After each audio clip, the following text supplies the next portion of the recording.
Welcome to the Beauty and Business Breakdown with Becca Healey. I'm Becca. I'm an entrepreneur, permanent makeup artist, and owner of Forever Brows and Beauty Studio. My studio is located in Cincinnati, Ohio, and my channel is where I come to talk to other beauty professionals, entrepreneurs, and people who inspire me. We're going to be covering different topics every episode and leaving you with inspiration, insight, and business tips. Please like, subscribe, and follow me on Instagram and Facebook at Forever Brows and Beauty Studio. Now let's jump right in.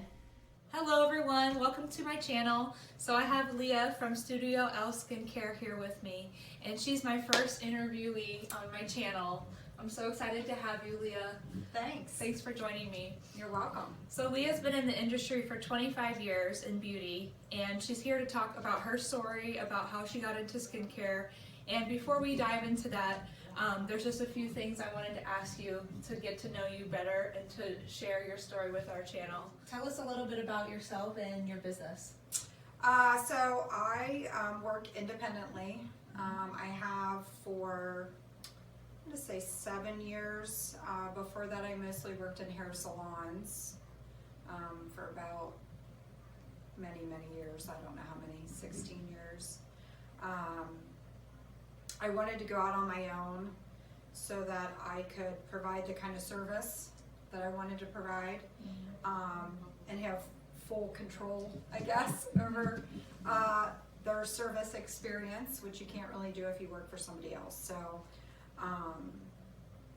yeah, and I do natural skincare with a more holistic approach, and try to look at someone's whole body. So for instance, if they have acne, I'm not just looking at what they're putting on their skin, but maybe the foods they consume, the makeup they wear, maybe stress levels, and recommend things they can do to help with that as well. That's awesome. Like Reiki or EFT or, so I want to empower people to be able to help themselves at home as well. Not just a monthly facial. Give them the tools to use good skincare at home. Awesome. So how did you get into skincare yourself? So I worked at the time when I think I worked at a coffee shop, and my skin started to break out. I think it was dietary. But I didn't know it at the time. So I went to a dermatologist. He put me on the traditional, whatever it was at the time, Retin-A, but it got me thinking about my skin, and I really never thought about that before. I was into makeup, so I think it was partially that experience, and I had friends in the industry, mostly hairstylist, a makeup artist friend, and I went and got a facial, and that made me, more interested. I thought, I think I'd like to do this, but really I just took a chance. Yeah. Because you really don't know if it's something you're going to enjoy. And it's not just the physical nature of the services, but it's what, the whole experience is, working with people and different kinds of people and different energies, and, you really just don't know what you're getting into until you do it. So I jumped in, I finished school very quickly. I went for, I want to say it was like 600 clocked hours. I got a job at a major chain in the area, and that's kind of how I got started, but it definitely has evolved over the years, what it is I do. I think in the very early days I was just kind of going through the motions and not really thinking about the person's whole body experience, or how to change their skin it was all just topicals and, you know, Like how to change it from the inside out. yes. Yeah. Yeah. That's So, awesome. or how to, you know, things like how I've incorporated Reiki into the facials Yeah. to make it more of a relaxation experience too, not just a topical, you know. It's not, it's nice because it brings it all together, I Yeah. think. I've had one and it was amazing. Yeah, you did a great job. Oh, thank you. You're welcome. I appreciate it. I enjoy doing that. Yeah, that's amazing. So, yeah. So we might have to talk more about the Reiki. So how long have you been doing Reiki? I went to my first Reiki 1 class, I was about 2 years in, so it was probably around 21-ish years ago. I was not a believer when I went to that class. A friend of mine that was a massage therapist wanted me to go with her. I did not want to go. I didn't believe in it. And I left a believer. So, and then I did it really almost with all my facials then, I think unknowingly, because once you have that energy, so I think I would do it on anybody that would let me do it on, I wanted to, spread that awareness or teach as many people as I could. That's awesome. What that was, or try to help them, or do it on friends, and then I'm not sure where I just I don't know what happened. I just kind of stopped doing it. And then years later, I don't know if it was when Amy started asking about it or thinking about doing it, and then me, Amy, another esthetician friend, we took a class together. So I retook Reiki 1. Gotcha. And that was just as interesting as an experience. And then I started doing it again. Gotcha. And then I developed a whole facial where it's added to the facial. So, and then I took Reiki 2 with Amy probably about a year later after she became a Reiki master. So Nice. Yeah. So how have things changed since you first started in the industry compared to now? So, years ago, everyone worked at a salon, right? I mean, there really weren't independent contractors. There might have been a few booth rental salons, but, it just definitely wasn't as prominent. I think technology has helped a lot with that. Booking apps and, how you just easy it is to swipe a credit card and From your phone. plug it into your phone. I mean, Right. I think that, and then that I think is where the booth rental salons kind of took off after that. But now it's just so common that somebody goes to someone that, works independently or has like a small little team, as opposed to a big, large chain place. And not that those places are bad. Right. It's just people, I think, want a lot of times a more personalized or intimate or, I don't know what the right word is I'm looking for, but, I think intimate is Yeah. good. Yeah. So, and then for somebody like me who wants to be able to provide the best service, I think it Makes a difference. makes a for sure. difference. Yep. Yep. Awesome. So, for somebody that's just starting out and they're thinking about going into the beauty industry and into skincare, what would you recommend? Like, what are some things that you would give them as advice? I would say the biggest thing is to have protocols, policies, rules, if you want to call them that, and stick by them. In the end, I think that's best for your client. It's best for you. I think it's good customer service to tell people what you expect and what you need from them. Right.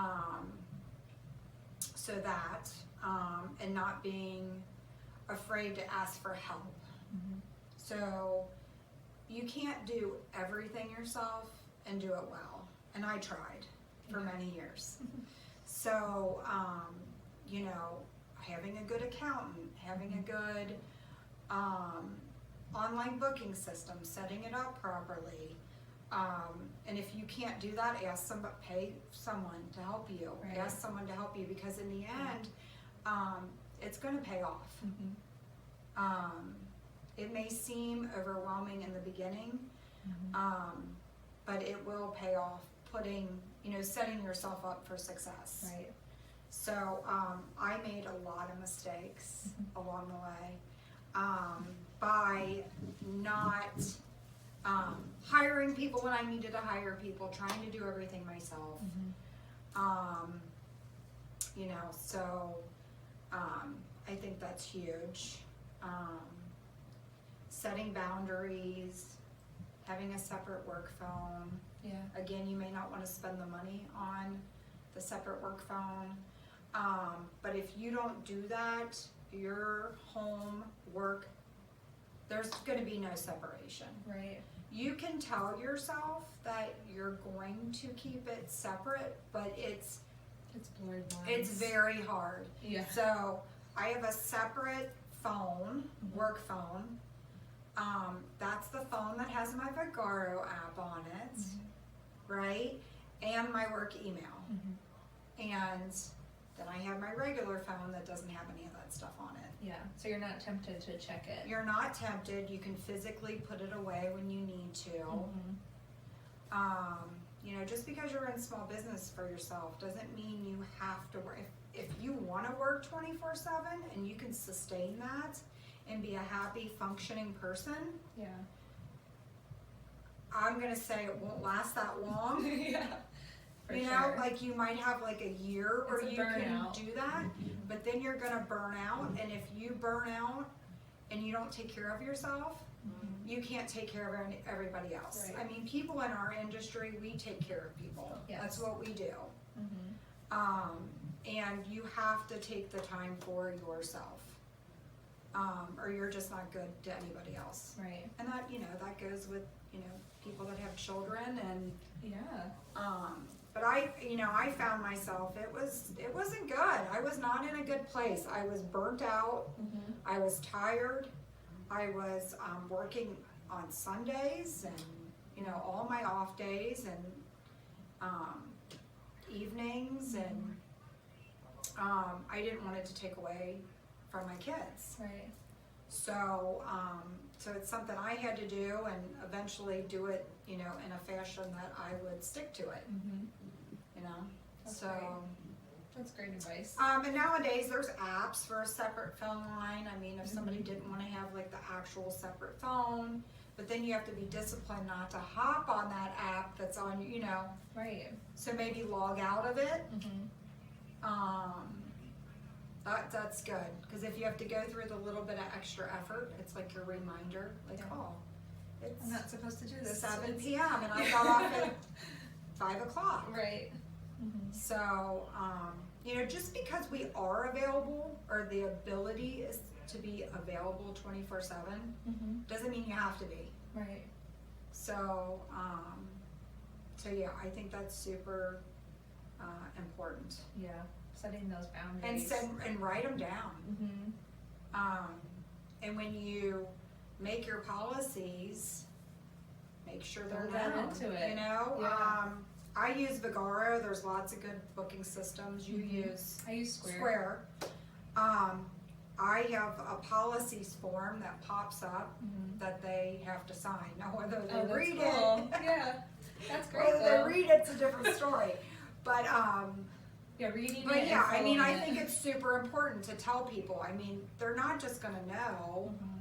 what you expect for them. I mean, especially with COVID, Yeah. we've had to change the way we do things. Mm-hmm. And you know, that's our job to put it out there so people know. Yeah. So yeah, That's great. can you think of anything else like about that specifically? No, I mean, I About- think you touched on all Okay. the boundaries and the work-life balance. Yes. And it's hard because, you know, your clients become your friends. yes, they and, do. And, you know. Yeah, and the lines become blurred. Mm-hmm. So when, Yeah. when they start sending you messages at 10 o'clock at night, and you're Yes. tempted to respond, but it's Right. it's work related, so Right. it's better having that And, separate. yeah, and I just wait till, you The know, next the next day. Or, Yeah. my next work, I mean, usually now, that phone, I don't even, it's like nowhere near me. Mm-hmm. So, and Joe's good about reminding me about that too. That's good. Yeah. Yeah. You don't have it next to your bed. No. Right. Mm-mm. Tell us some tips about handling difficult clients. Okay, so, you know, in the beginning, you just want to make everybody happy, Right. right? I mean, and you know, you want to, you have your policies and your rules, but at the same time, you're a human being and you get it, like stuff happens, right? But what I have learned though is that usually most of my difficult clients revolve around canceling, no showing, Mm-hmm. things of that nature. And what I have found is that if I give a free pass when one wasn't really warranted, let's say, Yeah. and it goes against my policy, Mm-hmm. you are setting yourself up for, and then, you know, then they think that it can happen again and again And that you're gonna And forgive again. and let them and again. do that. Yeah. So, you know, you have to, if you do make an exception, Mhm. you have to make sure that that they know that. I mean, Yeah. you know, And they know your policies too, That- because yes. they have to, when they book with you, they have to agree in Vagaro yes. that they've read and Twice. they understand. Twice. And then, so they already know that it's your policy. Yes. And then they're going above and beyond to Right. break that. Right. But then you're giving them a second chance, so Yes. it goes against what you're already Right. saying. Right. Yeah. Yeah. So, you know, and mine is like super, well, I mean, you've probably booked with me online. Mine's very Yeah. specific. It is very specific. Yeah. It didn't start off like that, You had to but tailor when it, right? I had to tailor it, because I had some of the same repeat issues coming up again and again and again. So, So so tell, I had tell to- us like one thing that you've added in there. So that's- one thing that I added that is super specific is that I don't consider scheduling conflicts an emergency, Right.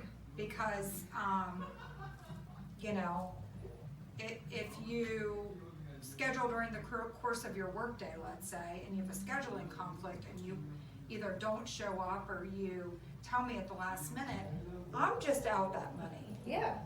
And I already ran a pretty tight ship before COVID, Mm-hmm. but let's face it, beauty businesses, I mean, we've been hit by this. Yes. You know, so I can't make exceptions for, Zoom meetings. I can't. Yeah. I just can't. Mm-hmm. So, you know, or of course if it's an emergency, Yeah. but you know, it really has to be an emergency or you're sick. And I never charge sick people. I didn't have Mhm. to change my policy Mm-hmm. in that regard. Mine was always, you know, if you're sick, please stay home. Don't come. Yeah. So, but yeah, anything else, you know, we are selling our time. Mhm. We're selling our knowledge, our craft. Yeah. And when people don't show up, you know, if we don't have the proper protocols in place, which we do, Mm-hmm. but I know there's a lot of places that don't. And a lot of new people that don't know that that's what they're supposed to do. Yes, or that it's Exactly. accepted, and Yes. they might not realize that their clients want that. The Yes. clients want to know what's expected of them too. Yes, exactly.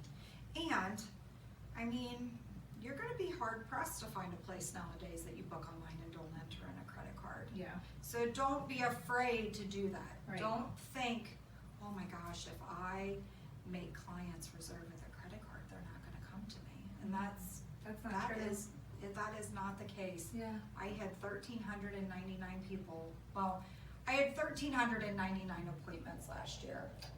That's amazing. Some of those were multiple people that came once a month, right? Yeah. But that's amazing. But that's 1,399 appointments that people entered in their credit card for. So people will enter in their credit card. Right.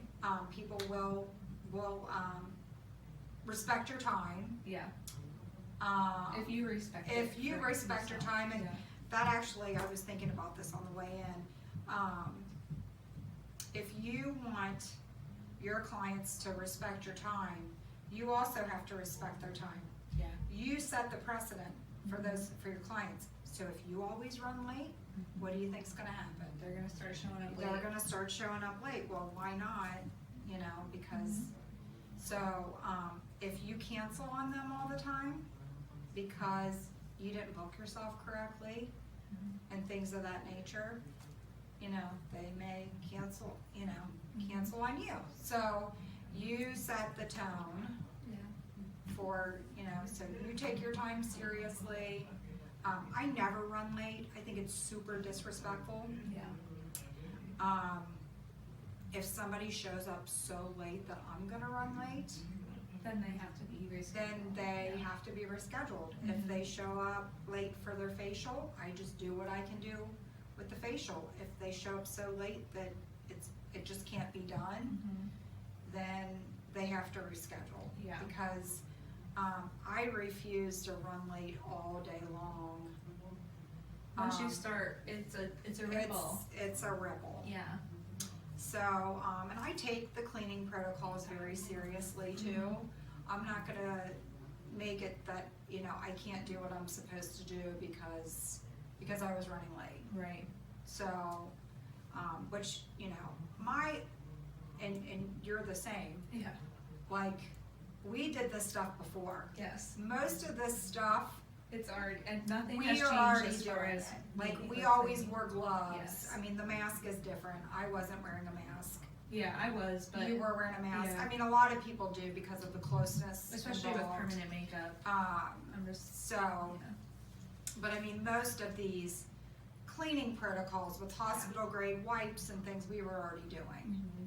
So before, you know. Yeah. You want to talk Yeah, about so- skincare? Yeah, so let's talk about some recommendations, tips that you have. So my biggest tip is to, No sweets. well, sugar it really does impact your skin. I mean, I think when I was 20 and working at that coffee shop and Yeah. drinking those, Fruity, or not fruity. well, it was sugary. a coffee beanery, which we don't have anymore, but Yeah. you know, I'd hate to know how much was in some Sugar. of these sugar and pastries, and you know, Yeah. sugar, for some people it's inflammatory foods. I took that beauty nutrition course years ago when my girls were little. That's basically an anti-inflammatory diet. So, you know, foods that can cause inflammation in your system. It can vary for certain people what bothers them or affects their gut more. Me, it's Right. gluten. My skin changed dramatically when I stopped drinking gluten. beer, Yeah. eating regular bread. Yeah. So, you know, I think it's really listening to your body. It could be maybe tracking your food, which now is so easy. MyFitnessPal is free. Yeah. So tracking your food, paying attention, thinking about gut health, you know, and maybe if you feel like you need to, do an elimination diet. To see There's what's so causing many it. of those. I mean, the Whole30 is probably like my favorite to recommend to people. Yeah. It's popular. It's online. easy to I mean, you follow. don't even have to buy a book. It's Right. online. Mhm. You can print off your shopping list. You can print off the rules. Yeah. I'd say the hardest thing people have with that one is no alcohol. Mhm. But it's not forever. And then you reintroduce things one at a time, and you see how your system reacts. Right. I stopped eating gluten for my thyroid, Mhm. but noticed a huge difference in my gut health, which then impacted my skin. I was even, as an esthetician, having cystic acne. Yeah. All the traditional, non-holistic approaches were not helping me. Mhm. I was using good skincare, Mhm. professional skincare. Right.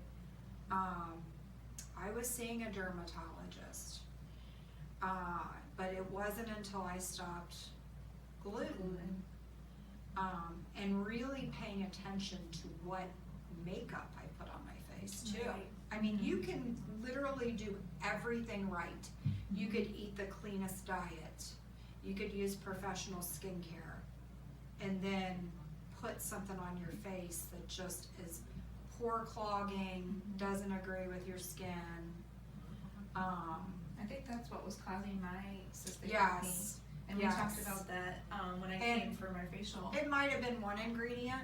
Yeah. It might have been It might several. have been It could have been, the silicone. yeah, the silicones are tough because you're gonna get online and read about, dimethicone or silicone, and it's gonna be all over the place. It's in everything. And I will say, some of the people talking about it, you wonder their opinion, I think they maybe represent a makeup line, or Yeah. you just wonder sometimes, Are they sponsored? are they sponsored, are they qualified? Mhm.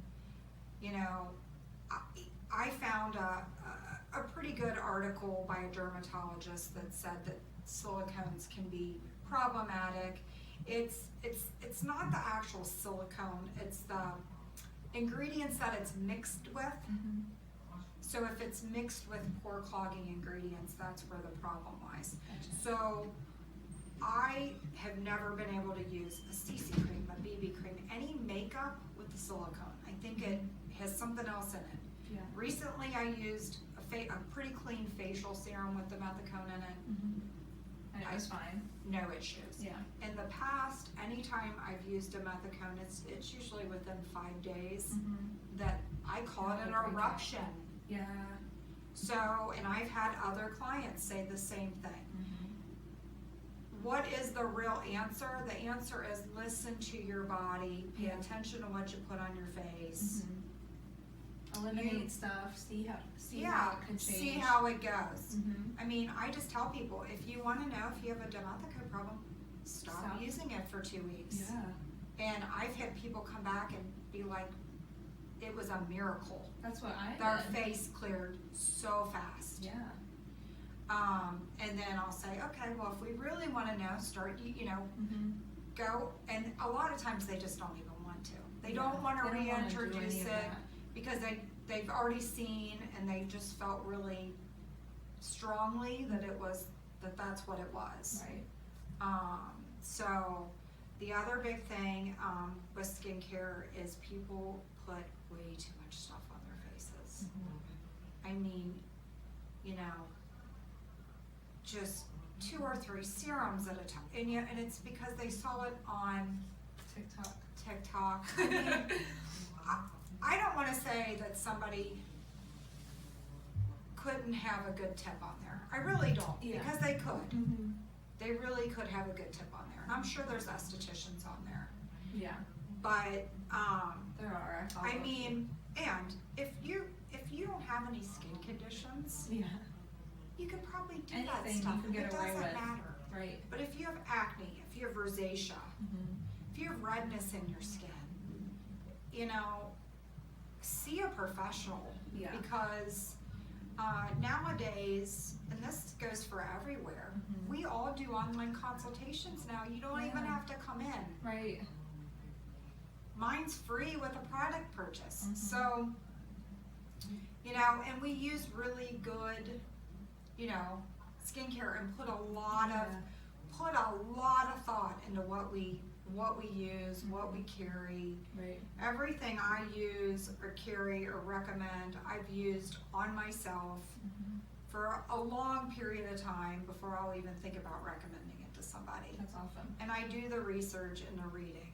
But what I like is clean products with minimal ingredients. You know, I just think it's overwhelming to someone's skin to put on a serum with 50 ingredients, a moisturizer with 50, you know, it's just too much. A lot. It Yeah. bombards your skin, and then when somebody does have a reaction, you look at the ingredient decks and you're like, Who knows? I just say, who knows? I mean, the stuff I carry, I've actually have never had anybody have like a weird reaction. It's just so simple and clean, no artificial fragrances.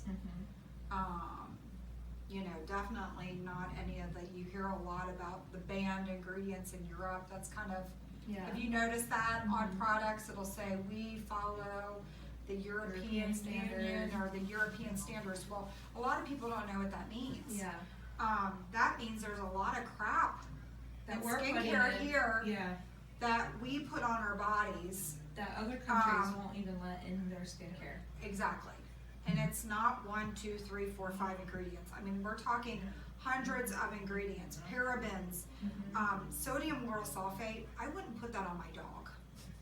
Yeah. That's how strongly I Wow. believe that What it's. is that in? So it's in mostly cleansers, and it's very drying and very stripping. They've removed it from every color treated shampoo now because it just like Strips it. It the would be color in gone. your hair, it would take it out. Wow. It is an eye irritant. From what I've read, it's the way it's processed isn't great for the environment, I think too. Yeah. Why Why is that not banned? it just causes you to use more.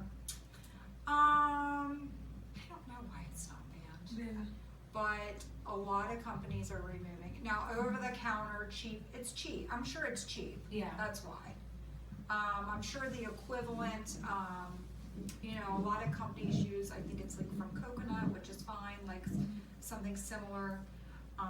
Another complaint is that, like if they used a sulfate free, that it didn't foam enough.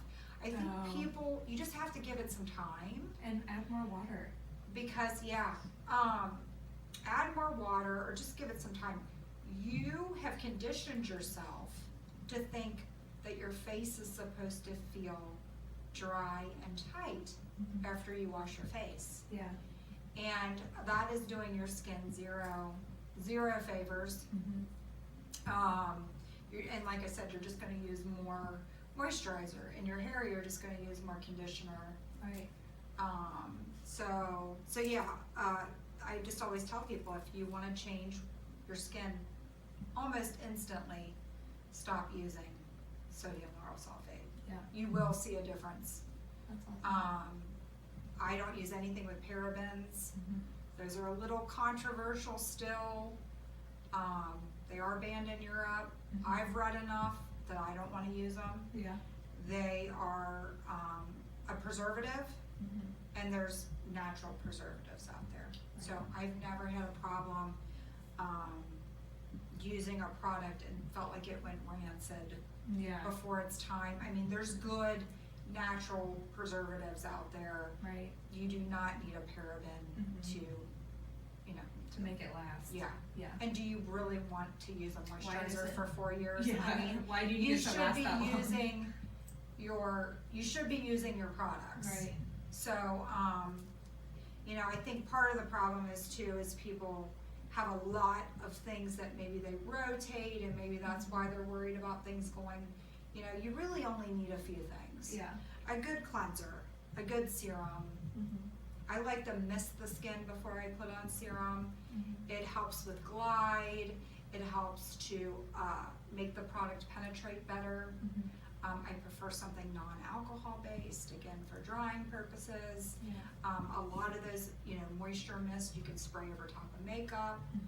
for like a dewier look, or if you feel like your setting powder made your face look chalky. Probably just depends on the ingredients in the powder, but I feel like they set it, give it like a dewy look. Good moisturizer, sunscreen, a gentle exfoliant. I prefer enzyme masks, but you know, as long as a scrub isn't really too harsh. Eye cream if you feel like you need it. The line I carry, you can use the moisturizers and serums around your eyes. Oh, cool. Some you can't. Some that could cause milia around your eyes. So, trying to think of any other. You know, a lot of people don't drink enough water. I mean, it sounds silly. I'm to blame for not. I don't drink enough water. I'm at fault, I should say. I don't do that. I think it's possibly the mask. You know, it makes it difficult. It makes it difficult to get your water in. Too. So you know, if you feel like you're getting dehydrated, make sure you have something. You know, with maybe a straw or something. That's helped me at work. Something where in between clients I can just pop that straw under my mask and try to, you know, make sure I'm getting that in, because it does make it really does. Yeah, I know your skin can be so dry. It really does make a difference. Your water intake along with the food that you're eating. Awesome. So, and then like we talked about this a little bit earlier, but just gut health. You know, that's really important to think about. People with acne and rosacea, one of the first things I ask them, have you ever thought that maybe you have some kind of a gut health issue? So I feel like so much of that does start in our guts. So do you take any or recommend any like probiotics or things? I do recommend to take probiotics. I don't have a specific one. I'm working on that right now. I want to have a specific one that I recommend, that I believe in. They're not all created equal. You probably do want to go, you know, if somebody were watching this, and you know, I would say to go to like a Whole Foods or a good health food store. Because you want to make sure you're taking the right kind. Don't just go get one on Amazon without knowing what you're buying. Yes. Those are some awesome tips that you gave us for skincare. Thank you. You're welcome. Thank you for being here today. Thanks. And we're gonna wrap it up, but we appreciate you coming and sharing all your wisdom and knowledge with people that are interested in the industry, and just sharing your story, and I just appreciate you being here. Thanks for having me. Thank you. Thanks So much for watching. Thank you so much for being here. I truly appreciate the support. Please like, subscribe, share, and follow me on Instagram and Facebook at Forever Brows and Beauty Studio. And please join us again next time for new guests, new stories, and new inspiration. Thanks so much.